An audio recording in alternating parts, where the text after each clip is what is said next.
The success of Tel Aviv short stories, published to coincide with the city's centenary in 2009, reflected Tel Aviv's cosmopolitan, edgy, fun-loving vibe. Following its success, this time all of Israel is the focus and backdrop of Anglit Press's latest publication. Israel Short Stories was launched recently by co-founders Wendy and Jeffrey Gary and editor Shelley Goldman. What is the idea behind it? It's to bring out short story anthologies that are written in English and set in Israel. Because when you buy a novel, you may like it or not. This way, you've got 70 stories. There's something for everybody. I guarantee there will be some stories you hate, some you love, but all of them are sort of a quick literary fix, and, you know, what's wrong with that? We have people from all ages, different countries, all of the Anglo-Saxon countries, and some of them are Israelis who grew up abroad and their mother tongue became English. The house of the woman in the story is being invaded by this group of unruly boys, and the protagonist of the story is called Shitface. I wanted to call the story Shitface, but I thought nobody would publish my story if I did. And then the door closes, and then the door opens, and the young man gets on. He's a nice young man, like other young men. He gives his money to the driver and starts down the aisle looking for a seat. He's wearing ordinary pants, his shirt not tucked in.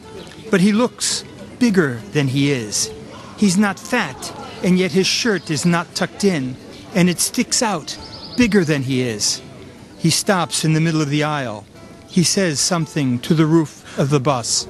I see his lips move, and then he drops his satchel, and then he explodes. It's basically typical of Israeli society. You know, you have a community, Ezra knows this better than anyone, of people who live here and their mother tongue's English, you know, and we're as Israeli as anybody else. For this book, 70 short stories were chosen from some 800 submissions. They are presented under 5 geographical headings: Jerusalem, Tel Aviv, Haifa in the north, Kibbutz and Moshav. In fact, anywhere in Israel. Michal, you have 2 stories published. Can you tell us about them and what they're called?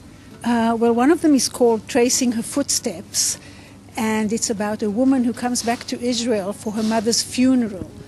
And while she's organizing her mother's effects, she finds a diary her mother wrote from her Aliyah days in 1948.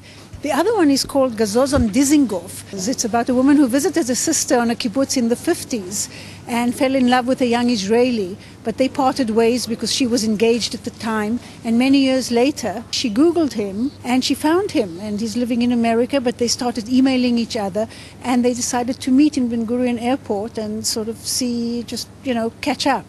Poignant, heartbreaking, or just plain funny, these stories portray a kaleidoscope of Israeli society as seen and experienced by 50 English-speaking residents and expatriates.